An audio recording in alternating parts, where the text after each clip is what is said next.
إن الحمد لله نحمده ونستعينه ونؤمن به ونتوكل عليه ونعوذ بالله من شرور أنفسنا ومن سيئات أعمالنا من يهده الله فلا مضل له ومن يضلل فلا هادي له وأشهد أن لا إله إلا الله وحده لا شريك له وأشهد أن محمدًا عبده ورسوله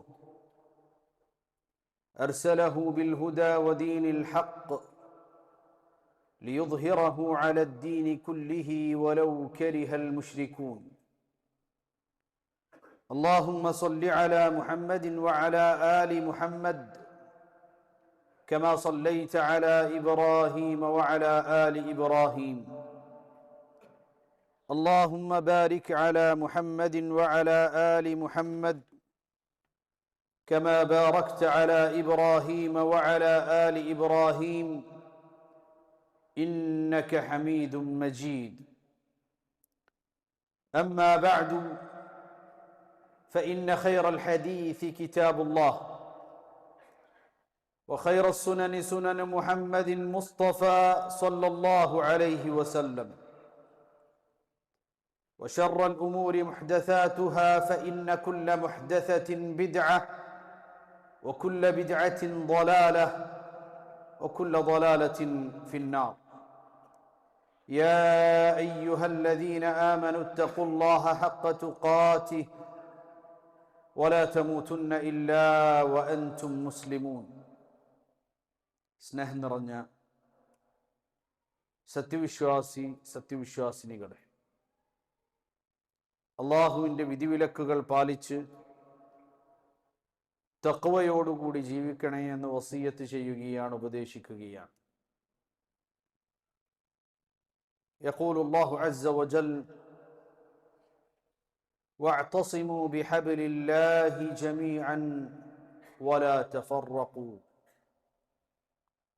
واذكروا نعمة الله عليكم إذ كنتم أعداء فألف بين قلوبكم. അല്ലയോ സത്യവിശ്വാസികളെ, നിങ്ങൾ അല്ലാഹുവിൻ്റെ പാശത്തെ മുറുകെ പിടിക്കുകയും ഒരുമിച്ച് നിൽക്കുകയും ചെയ്യണം. അൽ മുഅ്മിനു അഖുൽ മുഅ്മിൻ വൽ മുസ്ലിമു അഖുൽ മുസ്ലിം. ഒരു സത്യവിശ്വാസി മറ്റൊരു സത്യവിശ്വാസിയുടെ സഹോദരനാണ്. പരസ്പരം സ്നേഹിച്ചും പരസ്പരം ആദരിച്ചും ബഹുമാനിച്ചും ഒരുമിച്ച് നിൽക്കണേ എന്ന് വിശുദ്ധ ഖുർആനിൽ അല്ലാഹു സുബ്ഹാനഹു വ തആല നമ്മെ പഠിപ്പിക്കുന്നു. മഹാനായ റസൂൽ കരീം സല്ലല്ലാഹു അലൈഹി വസല്ലമയും അനവധി ഹദീസുകളിലൂടെ അത് നമ്മെ പഠിപ്പിക്കുന്നത് കാണാൻ സാധിക്കും. عن أبي هريرة رضي الله عنه عن النبي صلى الله عليه وسلم قال مثل المؤمنين في توادهم وتراحمهم كمثل الجسد الواحد إذا اشتكى منه عضو تداعى له سائر الجسد بالحمى والسهر.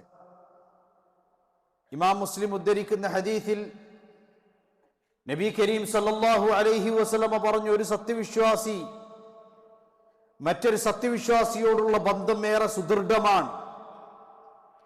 സത്യവിശ്വാസികൾ പരസ്പരം ഒരൊറ്റ ശരീരം പോലെയാണ്. ഒരു മനുഷ്യന്റെ ശരീരത്തിലെ ഏതെങ്കിലും ഒരു അവയവത്തിന് എന്തെങ്കിലും അസുഖം ബാധിക്കുന്ന പക്ഷം അവന് ഉറക്കം നഷ്ടപ്പെടുകയും ശരീരമാസകലം അവന് വേദന കൊണ്ടും ഉറക്കം നഷ്ടപ്പെട്ടും പനി ബാധിച്ചുമൊക്കെ അതിനോട് പ്രതികരിക്കുന്നത് പോലെ ഒരു സത്യവിശ്വാസിയുടെ സന്തോഷം മറ്റൊരു സത്യവിശ്വാസിയുടെ സന്തോഷമാണ്. ഒരു സത്യവിശ്വാസിയുടെ വേദന മറ്റൊരു സത്യവിശ്വാസിയുടെ വേദനയുമാണ്. അപ്രകാരം ഒരൊറ്റ ശരീരം പോലെയാണ് സത്യവിശ്വാസികളെന്ന് മുഹമ്മദ് മുസ്തഫ സ്വല്ലല്ലാഹു അലൈഹി വസല്ലം നമ്മെ പഠിപ്പിക്കുന്നത് കാണാൻ സാധിക്കും. ലാ തദ്ഖുലുൽ ജന്നത ഹത്താ തുഅ്മിനു, നിങ്ങൾ സത്യവിശ്വാസികളാകുന്നത് വരെ നിങ്ങൾക്ക് സ്വർഗപ്രവേശനമില്ല. വലാ തുഅ്മിനു ഹത്താ തഹാബ്ബു, പരസ്പരം സ്നേഹിക്കുകയും ഇഷ്ടപ്പെടുകയും ചെയ്യാതെ നിങ്ങളോട്ട് വിശ്വാസികളാകുകയുമില്ല.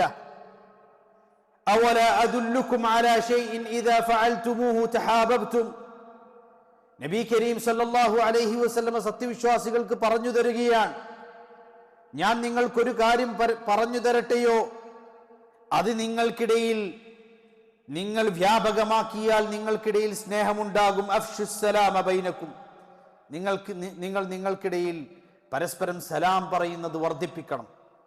ആത്മാർത്ഥമായി ഒരാളോട് പരസ്പരം അന്യോന്യം അങ്ങേയറ്റത്തെ സ്നേഹത്തോടുകൂടി സഹിഷ്ണുതയോടുകൂടി ആത്മാർത്ഥമായി പറയുന്ന സലാമായിരിക്കണം. അപ്രകാരം നിങ്ങൾ സലാം പറയുന്ന പക്ഷം നിങ്ങൾക്കിടയിൽ സ്നേഹവും അനുകമ്പയും ഉണ്ടാകുമെന്ന് മുഹമ്മദ് മുസ്തഫ സല്ലല്ലാഹു അലൈഹി വസല്ലം നമ്മെ പഠിപ്പിക്കുന്നു. അപ്പൊ സത്യവിശ്വാസികൾ പരസ്പരം തന്നെയും അങ്ങേയറ്റത്തെ സാഹോദര്യ ബന്ധത്തോടുകൂടിയും സ്നേഹത്തോടുകൂടിയും അനുകമ്പയോടുകൂടിയും കഴിയേണ്ടവരാണ് എന്ന് പഠിക്കുമ്പോൾ ഏറ്റവും സുപ്രധാനമാണ് ഒരു മനുഷ്യൻ തന്റെ കുടുംബബന്ധം നിലനിർത്തുകയെന്നുള്ളത്. സിലത്തുൽ അർഹാം, ഒരു മനുഷ്യൻ തന്റെ കുടുംബബന്ധത്തെ ഏറ്റവും നല്ല രൂപത്തിൽ നിലനിർത്തുകയെന്നുള്ളത്. ആരാണോ കുടുംബബന്ധം നിലനിർത്തുന്നത് അവനുമായി റബ്ബ് സുബ്ഹാനഹു വ തആലയും ബന്ധം നിലനിർത്തും. എന്നാൽ ആരാണോ വമൻ ഖതഅകി ഖതഅതു, ആരാണോ കുടുംബബന്ധം വിച്ഛേദിക്കുന്നത് അവനുമായി അല്ലാഹു ബന്ധം വിച്ഛേദിക്കുമെന്നാണ്. അതുകൊണ്ടാണ് നബി സല്ലല്ലാഹു അലൈഹി വസല്ലം അനവധി വേളകളിൽ കുടുംബബന്ധത്തിന്റെ മഹത്വത്തെക്കുറിച്ച് പഠിപ്പിച്ച് നമുക്ക് കാണാൻ സാധിക്കും. എത്രത്തോളം എന്നാൽ ദാനധർമ്മം നിർവഹിക്കുമ്പോൾ പോലും ഒരു മനുഷ്യൻ പൊതുവായി നിർവഹിക്കുന്ന ദാനധർമ്മത്തെക്കാൾ അഫ്ളലാണ് തന്റെ ബന്ധുവായ പ്രയാസപ്പെടുന്ന ഒരു മനുഷ്യനെ ഒരാൾ സഹായിക്കുകയാണെങ്കിൽ അസ്സദഖതു അലാ ദവിർ റഹിമി സദഖത്തുൻ വസില, തന്റെ കുടുംബ ബന്ധുവായ ഒരാൾക്കൊരാൾ ദാനധർമ്മം ചെയ്യുകയാണ് എങ്കിൽ അതിന് കുടുംബബന്ധത്തിന്റെ പ്രതിഫലവും ദാനത്തിന്റെ പ്രതിഫലവും ലഭിക്കുമെന്നാണ്. മാത്രമല്ല, കുടുംബബന്ധം മുറിക്കുക എന്നുള്ളത് അങ്ങേയറ്റം കഠിനമായ പാപങ്ങളിൽപ്പെട്ടതാണ്. കുടുംബബന്ധം ചേർക്കുക എന്ന് പറയുമ്പോൾ ഇങ്ങോട്ട് ബന്ധം ചേർക്കുന്നവനോട് അങ്ങോട്ടും ചേർക്കുകയെന്നല്ല. നബി സല്ലല്ലാഹു അലൈഹി വസല്ലം പറഞ്ഞു, ലൈസൽ വാസിലു ബിൽ മുകാഫി, ലൈസൽ വാസിലു ബിൽ മുകാഫി, വാസിൽ അഥവാ കുടുംബബന്ധം ചേർക്കുന്നവൻ എന്നതുകൊണ്ടുള്ള ഉദ്ദേശം ഇങ്ങോട്ട് ബന്ധം ചേർത്തവനോട് തിരിച്ചങ്ങോട്ടും ബന്ധം ചേർക്കുക എന്നുള്ളതല്ല. വലാകിന്നൽ വാസിലു അല്ലദീ ഇദാ ഖുതിഅത് റഹിമഹു വസലഹ, എന്നാൽ കുടുംബബന്ധം ചേർക്കുന്നവൻ വാസിൽ എന്ന് പറയുന്നത് തന്നോട് ഇങ്ങോട്ട് ബന്ധം മുറിക്കുന്ന ആളുകളോട് അങ്ങോട്ട് ബന്ധം ചേർക്കുന്നവനാണ് എന്ന് മുഹമ്മദ് മുസ്തഫ സല്ലല്ലാഹു അലൈഹി വസല്ലം വളരെ ശ്രദ്ധിച്ച് മനസ്സിലാക്കേണ്ട ഹദീസാണ്. നബി സല്ലല്ലാഹു അലൈഹി വസല്ലം പറഞ്ഞു, തന്നോട് ഇങ്ങോട്ട് നല്ല ബന്ധം വെച്ച് പുലർത്തുകയും ഇങ്ങോട്ട് പരോപകാരങ്ങൾ ചെയ്യുകയും ചെയ്യുന്ന ആളുകളോട് അവരോട് മാത്രം അങ്ങോട്ട് നല്ല സമീപനം വെച്ച് പുലർത്തുക എന്നുള്ളതല്ല കുടുംബബന്ധം കൊണ്ട് ഉദ്ദേശിക്കുന്നത്. അത് സ്വാഭാവികമായി ഉണ്ടാകുന്നതാണ്. ഇങ്ങോട്ട് നല്ല രൂപത്തിൽ നിൽക്കുന്നവരോട് സ്വാഭാവികമായ ഒരു മനുഷ്യൻ അങ്ങോട്ടും നല്ല നിലക്ക് നിൽക്കും. എന്നാൽ കുടുംബബന്ധം ചേർക്കുന്നവൻ എന്ന് അല്ലാഹു സുബ്ഹാനഹു വ തആല പ്രത്യേകമായ പ്രതിഫലം നൽകുന്ന ആളാരാണ്? വലാകിന്നൽ വാസിലു അല്ലദീ ഇദാ ഖുതിഅത് റഹിമുഹു വസലഹ, അവനാണ് തന്റെ കുടുംബബന്ധം വിച്ഛേദിക്കുന്നിടത്ത് മറ്റൊരാൾ ഇങ്ങോട്ട് ബന്ധം മുറിക്കുമ്പോൾ അങ്ങോട്ട് ചെന്ന് ബന്ധം സ്ഥാപിക്കുന്നവനാണവൻ എന്ന് നബി സല്ലല്ലാഹു അലൈഹി വസല്ലം നമ്മെ പഠിപ്പിക്കുന്നു. തീർന്നില്ല, നബി കരീം സല്ലല്ലാഹു അലൈഹി വസല്ലമയോട് സ്വഹാബാക്കൾ ചോദിക്കുകയാണ്, യാ റസൂലുള്ളാഹ് അയ്യു സദഖതി അഫ്ളൽ, ശ്രേഷ്ഠമായ ധാരാളം സദഖകളെ കുറിച്ച് അല്ലാഹുവിന്റെ റസൂൽ പഠിപ്പിച്ചിട്ടുണ്ട്. അല്ലാഹുവിന്റെ റസൂലെ, ഏറ്റവും ശ്രേഷ്ഠമായ ഒരു സദഖയെ കുറിച്ച് ഞങ്ങൾക്ക് പറഞ്ഞു തന്നാലും. അപ്പൊ നബി കരീം സല്ലല്ലാഹു അലൈഹി വസല്ലം പറഞ്ഞത് അസ്സദഖതു അലർ റഹിമിൽ കാശിഹ്, അസ്സദഖതു അലർ റഹിമിൽ കാശിഹ്, തെറ്റി നിൽക്കുന്ന അങ്ങേയറ്റം എപ്പോഴും എത്ര നല്ലത് ചെയ്താലും തിരിച്ചിങ്ങോട്ട് വളരെ പരുഷമായ സമീപനത്തോടു കൂടി നിൽക്കുന്ന ബന്ധങ്ങളെ ഇണക്കി നിർത്തുന്ന സ്വതക്കയുണ്ടല്ലോ, ആ ദാനമാണ് ഏറ്റവും ശ്രേഷ്ഠമായ ദാനമെന്ന് മുഹമ്മദ് മുസ്തഫ സ്വല്ലല്ലാഹു അലൈഹി വസല്ലം.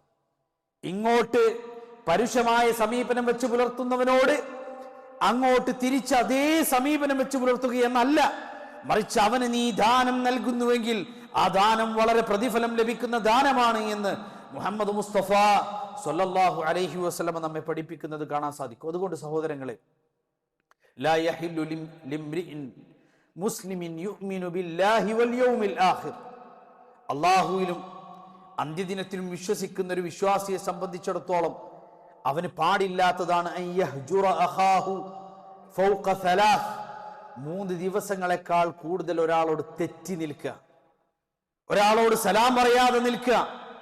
അങ്ങനെ ചെയ്യുന്നത് നിഷിദ്ധമാണ് എന്ന് മുഹമ്മദ് മുസ്തഫ സ്വല്ലല്ലാഹു അലൈഹി വസല്ലം. അവരിൽ ഏറ്റവും നല്ല മനുഷ്യൻ ആദ്യമായി സലാം പറയുന്നവനാണ്, ആദ്യമായി മിണ്ടുന്നവനാണ് എന്ന് മുഹമ്മദ് മുസ്തഫ സ്വല്ലല്ലാഹു അലൈഹി വസല്ലം നമ്മെ പഠിപ്പിക്കുന്നു. അതുകൊണ്ട് നമ്മളുടെ ജീവിതം വളരെ നൈമിഷികമാണ്. പരസ്പരം സ്നേഹബന്ധം പുലർത്തിയും ഉഖുവത്ത് സ്ഥാപിച്ചും കുടുംബ ബന്ധങ്ങളെ ഇണക്കി ചേർത്തും അള്ളാഹുവിന്റെ പ്രീതി കരസ്ഥമാക്കുന്ന സത്യവിശ്വാസികളായി ജീവിക്കുക റബ്ബ് സുബ്ഹാനഹു വ തആല തൗഫീഖ് നൽകുമാറാകട്ടെ. അഖൂലു ഖൗലി ഹാദാ വഅസ്തഗ്ഫിറുല്ലാഹ ലി വലക്കും ഫസ്തഗ്ഫിറൂഹു ഇന്നഹു ഹുവൽ ഗഫൂറുർ റഹീം. അൽഹംദുലില്ലാഹി റബ്ബിൽ ആലമീൻ والعاقبة للمتقين ولا عدوان إلا على الظالمين وأصلي وأسلم على المبعوث رحمة للعالمين نبينا وقدوتنا محمد وعلى آله وصحبه أجمعين أما بعد أيها الإخوة أوصيكم بتقوى الله. അള്ളാഹുവിനെ സൂക്ഷിച്ചുകൊണ്ട് തഖ്വയോടുകൂടി ജീവിക്കണേ എന്ന് വസിയത്ത് ചെയ്യുകയാണ്, ഉപദേശിക്കുകയാണ്. പരിശുദ്ധ റമദാൻ മാസത്തിലേക്ക് ഏതാനും ദിവസങ്ങൾ മാത്രമാണ് ബാക്കിയുള്ളത്.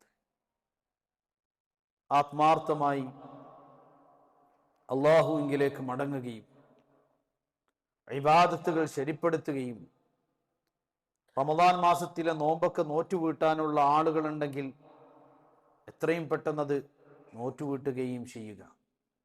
ഫദൈനുല്ലാഹി അഹഖു ബിൽ വഫാ, വീട്ടപ്പെടാൻ ഏറ്റവും അർഹപ്പെട്ടത് അള്ളാഹുവിൻ്റെ കടങ്ങളാണ് എന്ന ഹദീസിൽ നമുക്ക് കാണാൻ സാധിക്കും.